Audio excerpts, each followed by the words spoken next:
আমি জায়গায় দাঁড়িয়ে বলছি, আমি আশা করব প্রশাসন বন্ধুদের কাছে, মাদ্রাসার হেডমাস্টারের কাছে, বিডিওর কাছে সম্পূর্ণ শান্তিপূর্ণ নির্বাচন হবে। যদি হেডমাস্টার, যদি প্রশাসনের কোনো কর্তা, যদি বিডিও বা তার কোনো কর্তারা প্রভাবিত করে এই ইলেকশনকে, শাসকের চাটুকারিতা করার চেষ্টা করে, আমি শুধু এতটুকু কথা বলে দিয়ে দিতে চাই এখান থেকে, টালা থানার যিনি দায়িত্বপ্রাপ্ত আধিকারিক ছিলেন, আমি যতটুকু খোঁজ নিয়েছি, কারণ আমি যখন জেল কাস্টডিতে ছিলাম তখন আশপাশেই উনি ছিলেন, ওনার ওই ডিউটি ওই আশপাশেই ছিল, সেই সূত্র আমি যতটুকু খোঁজ নিয়েছি, ওনাকে মানুষ হিসাবে কিন্তু খুব একটা আমি খারাপ বলতে পারবো না। কিন্তু উনি যে অন্যায় কাজগুলো করেছিলেন সে আমি ধিক্কার নিন্দা জানাচ্ছি। ওনার অন্যায় কাজ করার জন্য উনি আজকে জেল খাটছে, সিবিআইয়ের কাস্টডিতে আছে। অন্যায় কাজটা কি? যথা সময়ে এফআইআর লঞ্চ করেনি। অন্যায় কাজটা কি? এটাকে অন্য মতো ঘটনা, সুসাইড বলে মিলিয়ে দেওয়ার চেষ্টা করেছে। একাধিক প্রায় 8 থেকে 10 রকম তিনি অন্যায় কাজ করেছেন। আমার বক্তব্য এখানকার আইসির কাছে আমি বক্তব্যটা রাখতে চাই, এখানকার বিডিওর কাছে আমি বক্তব্যটা রাখতে চাই, এখানকার রাহানা মাদ্রাসার হেডমাস্টারের কাছে আমি বক্তব্যটা রাখতে চাই। ওই টালা রশির কিন্তু ক্ষমতা ছিল না ওই যত সময় এফআইআর বা যেগুলো অন্যায় করতে সেইগুলো করা, যদি না তার ওপর নেতৃত্ব থাকে, ওপরের কোনো আধিকারিক তাকে না বলতো। তাই ওপরের আধিকারিক বলেছে বলেই তো উনি করেছেন।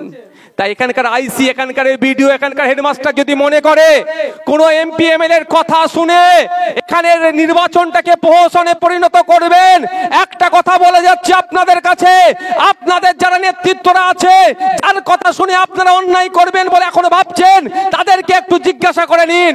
কলকাতা হাইকোর্টে কিন্তু অনেক ওসি আইসি কে ইন্ডিয়ান সেকুলার ফ্রন্ট নিয়ে যে কিন্তু দাঁড় করিয়ে রেখেছে, একটু জেনে রাখবেন। অনেক ওসিআইসি পঞ্চায়েত নির্বাচনে অনেক নোংরামি করেছে, ছেড়ে কথা বলেনি। তো আমি প্রত্যেককে সম্মান দিই, প্রত্যেকের পেশাকে সম্মান দিই, প্রত্যেককে আমি আবারও সম্মান দিয়ে বলছি, একটা কথাই মাথায় রাখবেন, আপনারা হচ্ছে পাবলিককে সার্ভ করবেন, পাবলিক সার্ভেন্ট আপনারা, তৃণমূলের সার্ভেন্ট না, এটা মাথায় চলবে। কারণ পাবলিকের ট্যাক্সের টাকায় আপনাদের মাইনে চলছে, কালীঘাট থেকে কারো মাইনে আসেনি। তাই আপনাদের কাছে আশা করব নিরপেক্ষতা বজায় রেখে শান্তিপূর্ণ ভোট করাবেন। মানুষ যদি তৃণমূলকে চায় তৃণমূল জিতবে, আর মানুষ যদি আইএসএফ কে চায় আইএসএফ জিতবে। তবে আমাদের নতুন দল ভরসা বিশ্বাস করলেও কেন একটা কিন্তু বোধ থেকে যাচ্ছে অনেকের মনে, পারবে কি পারবে না। আপনারা আমাদেরকে একটা পরীক্ষা আমাদের কাছ থেকে আপনারা নেন, আমরা পরীক্ষায় পাস করতে পারছি কি পারছি না। এই পরীক্ষায় যদি আমরা মাদ্রাসার নির্বাচনে আমাদের হাতে দায়িত্ব তুলে দেন, আমরা যদি সঠিকভাবে পরিচালনা করতে পারি, আমরা যদি দুর্নীতিমুক্ত থাকতে পারি, নিশ্চিতভাবে আগামী দিনেও আমরা আপনাদের কাছে এসে চাইব ভোট। আর আমরা যদি দুর্নীতিমুক্ত থাকি, নিশ্চিতভাবে আপনারা ভোট দেবেন, আর অন্যথায় আপনারা আমাদেরকে কি করবেন? রিজেক্ট করবেন। তৃণমূলী বন্ধুদের বলবেন, তোমাদের তো এতদিন বিশ্বাস করেছি, আর তোমরা বলছো আইএসএফ নাকি দুদিনের দল, ওর কোনো পরিকাঠামো নেই, তাহলে একবার আইএসএফ কে তো ছোট্ট জায়গা দিয়ে দেখো না, ছোট্ট মাঠে একটু খেলতে দাও না আইএসএফ কে, তোমরা তো বড় মাঠের প্লেয়ার, একটু দাঁড়াও। তাহলে হিংসা বিদ্বেষ না করে একবার শান্তভাবে নির্বাচন হোক। তা আগামী দিনে একটা ভয়ঙ্কর আসতে চলেছে, ঘটনা ঘটতে চলেছে। আপনাদের বলবো, শুধু এই প্রসঙ্গ নয়, তাও বলে দিচ্ছে একটা, যে একটু লক্ষ্য রাখবেন, ওয়াকফ অ্যামেন্ডমেন্ট বিল 2024, ওয়াকফ সংশোধনী বিল 2024 পার্লামেন্টে প্লেস করেছে। এত বিরোধীরা কিছু চিৎকার চেঁচামেচি করার জন্য সেটা এখন জয়েন্ট পার্লামেন্টারি কমিটিকে দিয়েছে মেলফিল করার জন্য। এখন খেলাটা বুঝতে পারবেন না, খেলা কখন হবে আপনাদের বলে দিচ্ছি। যদি জয়েন্ট পার্লামেন্টারি কমিটি এই রিয়াকশনটা বুঝতে না পারে মানুষের, যদি পার্লামেন্টে প্লেস করে, তখন তো ভোটাভুটি হবে, তো পক্ষে বিপক্ষে আলোচনা হবে, আলোচনার শেষে ভোটাভুটি হবে, তখন দেখতে পাবেন আমাদের পার্থ দ্বারা কোন দিকে কি করছে। আমি এখন থেকে বলে যাচ্ছি, মিলিয়ে নেবেন, এখন থেকে বলে যাচ্ছি, রেকর্ড করে রাখুন। যদি ভোটাভুটির সময় আসে, হয় পার্থদা ওই দিনকে হাজির থাকবে না, আর না হলে ভোটাভুটির আগে দরজা দিয়ে পালিয়ে বেরিয়ে যাবে, আর না হলে বিজেপিকে ওখানে সাপোর্ট করবে, কারণ পার্থদার বসেদেরকে নালে তুলে দিল্লি তিহার জেলে নিয়ে চলে যাবে। ভাবতে পারছেন? তাহলে আপনাকে আপনার লোক ঠিক করতে হবে। লোকটা ঠিকটা শুরু থেকে হোক না, বুথের স্তর থেকে। আপনার প্রতিনিধি আপনি মাদ্রাসা থেকে দিয়ে তৈরি করুন না, আপনাকে, আপনারা যারা অভিভাবক আছে আপনাদের বলবো আমাদের একবার সুযোগ দিয়ে দেখুন আমরা এই শিক্ষা প্রতিষ্ঠানটার পরিবর্তন করতে পারি কি পারি না। আমি বলে দিচ্ছি এই রং টং করে পড়িয়ে চমকানো এই ব্যাপার আমি কিন্তু নাই। ওই রং করব ভালো ভালো কালার করে দিয়ে কিচ্ছু লাভ হবে না। পেটে খিদে আর 3,500 টাকা দামের মিটারের কাপড় পরলে কিছু লাভ হবে ভাই? আগে পেটে খিদেটাকে দিতে হবে ভাই। আমার ডাল ভাত দিয়ে অন্তত জানে বাঁচি। আমার যারা আছে তাদেরকে উচ্চ শিক্ষায় শিক্ষিত করতে গেলে গোড়াটা, বুনিয়াদটা, বেসটা ঠিক করতে হবে। তার জন্য নিয়মিত তাদেরকে, যেমন টিচাররা ক্লাস নেবে, সাথে সাথে আমরা চাই যদি আপনারা আমাদের হাতে তুলে দেন দায়িত্ব, আমরা এই শিক্ষা প্রতিষ্ঠানটাকে আমরা বিভিন্ন ইউনিভার্সিটি, বিভিন্ন কলেজ, বিভিন্ন সমাজের স্তরের মানুষদেরকে দিয়ে বিভিন্ন সময়ে মোটিভেশনাল ক্লাস আমরা করাবো। কারণ আপনারা যারা উপস্থিত হয়েছেন, মাইকের আওয়াজ যাচ্ছে, আমরা কি জানি আর্টস, কমার্স, সায়েন্স, এখন MBA BBA একটু হয়েছে, নার্সিং ফার্সিং একটু জানি। সারা পৃথিবীতে প্রায় 22,000 কোর্স আছে, প্রায় 22,000 কোর্স আছে।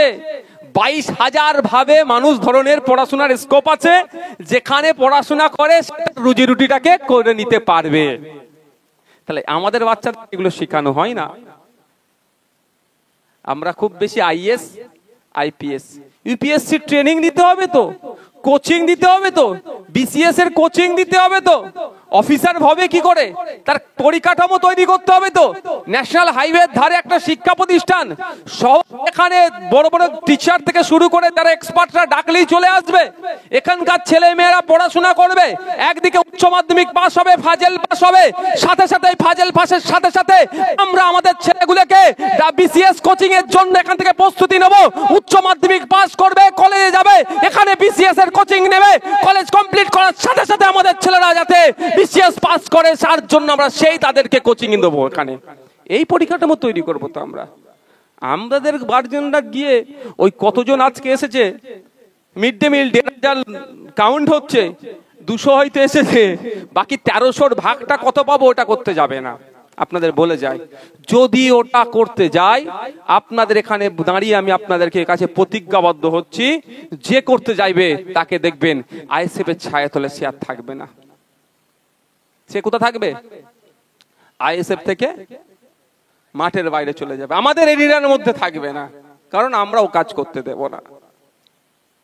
আমরা ভূত ভাগানোর জন্য এসেছি, আমাদের মধ্যে যদি ভূত ঢুকে পড়ে তো বিপদ হবে। আমি এটাতে বিশ্বাসী, আঙুলে ক্যান্সার হয়েছে, আগে এখানটা কেটে ফেলে, বুঝতে পারছেন না? আঙুলে ক্যান্সার হয়েছে ডগে, এখানটা কেটে ফেলে দাও, বেশ কিছুদিন বাঁচবে। ওই ডগটা কেটে দেবো কি কেটে দেবো না ভাবতে ভাবতে সোচ কিন্তু মাথায় চলে আসবে। তো এই ধরনের আমরা বিশ্বাসী। তাই আপনাদের বলবো, আপনারা লোকসভা নির্বাচনে বিজেপি চলে আসবে, হ্যাঁ আসবে, ত্যান আসবে বলে আপনাদেরকে ভুল বুঝিয়ে আপনাদের ভোট নিয়েছে। আপনারা ভোট অনেকে দিয়েছেন বা অনেকে দেননি, সে প্রসঙ্গে আমি যাব না। আপনাদের সম্পূর্ণ এখতিয়ার, আপনাদের অধিকার, আপনারা কি করবেন কি করবেন না। তো এই নির্বাচনে আপনাদের বলবো, এখানে বিজেপি আসার কোনো প্রশ্ন আছে ভাই? একটু জোরে বলেন না, নাহলে যেখানেই ভোটাই বিজেপির ভয় দেখিয়ে দেয়। আরে কি যাবো কোথায় রে বাবা, এরা তো যুক্তি করে সামনে নিয়ে এসে দাঁড় করিয়ে রেখেছে, বুঝতে পারছেন না? সামনে নিয়ে এসে দাঁড় করিয়ে রেখেছে। 21শে জানুয়ারি আমাদের কর্মীদের মারধর করেছিল কেন? যারা মারধর করেছিল সেই মর্মে আমরা গণতান্ত্রিক প্রক্রিয়ায় আমরা কি করছিলাম? অবরোধ করলাম। এটা সংবিধান আমাদের রাইট দিয়েছে। সেখানে মারধর করলো, আমাদের রাজ্য স্তরের নেতৃত্বদেরকে 42 দিন জেল খাটিয়ে নিল। আর নবান্ন অভিযানে যখন এই হিংসা হলে হ্যান হলে পুলিশকে মেরে ধরে কি করে দিল? কই তাদের বেলায় যারা ইন্ধন দিল তাদেরকে হবে না, কারণ এদেরকে চুপ করিয়ে রাখি, এরা বঞ্চিত সমাজ পিছড়ে বর্গের হয়ে প্রতিনিধিত্ব করছে, ওটা হবে না। কারণ এরা যদি পিছড়ে বর্গের মানুষ, যেমন যারা পিছড়ে বর্গের মানুষ যদি এদের চোখ ফুটে যায় প্রশ্ন করবে। কেমন প্রশ্ন করবে আপনারা এখানে থাকলে বুঝতে পারবেন।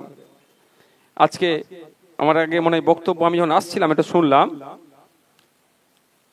আপনাদের মধ্যে মনে কেউ বলেছে ওই নিয়ে, না ওই না ও সরি, আজকে আমি আস্তে আস্তে আমি মোবাইলে শুনছিলাম ওয়াকাফ প্রপার্টি নিয়ে কথা বলতে বলতে একটা বিষয় বলছিল।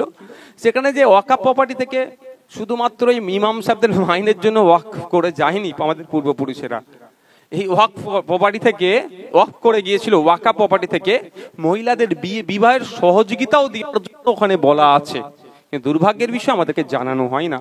তো এইখানে আমি বলবো আপনাদেরকে, আমি শিক্ষা প্রতিষ্ঠানের কথা বলছি, যদি আজকে আমরা উচ্চ শিক্ষায় শিক্ষিত হতে পারি, আমরা শিক্ষার পরিবেশ কাঠামো ফিরিয়ে নিয়ে আসতে পারি, এখানে ওই কি বোমডাঙ্গা থেকে আমডাঙ্গা থেকে বোমডাঙ্গা না কি কি বোমডাঙ্গা পরিবর্তন করে আবার আমডাঙ্গায় ফিরে আসবে, এমন এরা খারাপ পরিস্থিতিতে চলে গিয়েছে। কদিন আগে এলাকাতেই, এখনো মনে বিচার তো পায়নি, তৃণমূলেরই এক প্রধানকে বোমের আঘাতে তৃণমূলের নেতারাই মেরে দিল। এটা কি ভালো হিসাবে হচ্ছে? তৃণমূল আমার সাথে রাজনৈতিক লড়াই তার সাথে আমার আছে, থাকবে, যতদিন এরা চুরি করছে, দুর্নামরি করছে, লড়াই চলবে এদের বিরুদ্ধে। কিন্তু দেখুন একজন মানুষকে তো মেরে দিল। এই বোমগুলি অবৈধ থাকার ফলে কখন কার দিকে ছুটে আসবে কেউ বলতে পারবে না। তো এইগুলো মুক্ত সমাজ যদি পেতে চান, তাহলে আপনার পরিবারকে, আপনাকে, আপনার মানে জেনারেশনের হাতে, পরের জেনারেশনের হাতে পেন বই খাতা তুলে দিতে হবে। ওই সকালে যাচ্ছে সন্ধ্যায় বাড়ি ফিরছে বাচ্চারা, মিড ডে মিল খেয়ে এতে লাভ কিচ্ছু হবে না, এতে বরঞ্চ ভবিষ্যৎ ধ্বংস হবে, আরো পিছন দিকে চলে যাবেন। যদি চান আপনারা এই শিক্ষা প্রতিষ্ঠানের পরিবর্তন হোক, যে শিক্ষা প্রতিষ্ঠানকে গড়তে গিয়ে ফুরফুরা থেকে পীর সাহেবরা এসেছিলেন, তাদেরকে ভরসা করে আপনার বাপদাদুরা, তাদের কথাতে ভরসা করে 1950 সালের দিকে আপনার দাদুরা, পদ্দাদুরা, অনেকের আব্বারা, কেউ জমি দিয়েছে, কেউ পুকুর দিয়েছে, কেউ শ্রম দিয়েছে, কেউ রাজমিস্ত্রির কাজ করে দিয়েছে, কেউ মেহনত দিয়েছে, দিয়ে একটা প্রতিষ্ঠান গড়ে তুলেছে। সেই প্রতিষ্ঠানটা কিন্তু আজকে ধ্বংসের দিকে এগিয়ে যাচ্ছে। হয়তো রং চঙে আছে দেখতে পাচ্ছেন, কিন্তু ভেতরের শিক্ষার পরিকাঠামো ধ্বংসের পথে চলে গিয়েছে। এটা যদি ফিরিয়ে আনা দরকার হয়, তাহলে আমি বলবো সেই 1950 সাল, 1955, 1960, 1970-এর কথা ভেবে আসিছি আপনার কাছে সেই ফুরফুরা শরীফ থেকে। আবার এগিয়ে আসুন, যেভাবে আপনার বাপ দাদুরা আমার বাপ দাদুদেরকে সহযোগিতা করেছিল, শিক্ষা প্রতিষ্ঠান করেছিল, আর একবার আমাদেরকে সুযোগ দেন, আমরা সেটা পরিবর্তন করে দেখিয়ে দেবো, আবার সেই পরিবেশ আমরা ফিরিয়ে নিয়ে আসবো, যদি আপনারা সুযোগ দেন। আমি জোর করার পক্ষে নয়, মিথ্যে লোভ প্রলোভন দেখানোর আমি পক্ষে নয়, কারণ যতটুকু করতে পারবো আমি ততটুকুই বলবো, তার থেকে বেশি আমি বলি না। কারণ আমি এটুকু বুঝি, আমার জুতোর সাইজ যতটুকু, আমি সেই মতোই চলার চেষ্টা করি। আমার জুতোর সাইজের থেকে বড় চলার আমি চিন্তা ভাবনা কোনোদিন করিনি আর করবো না।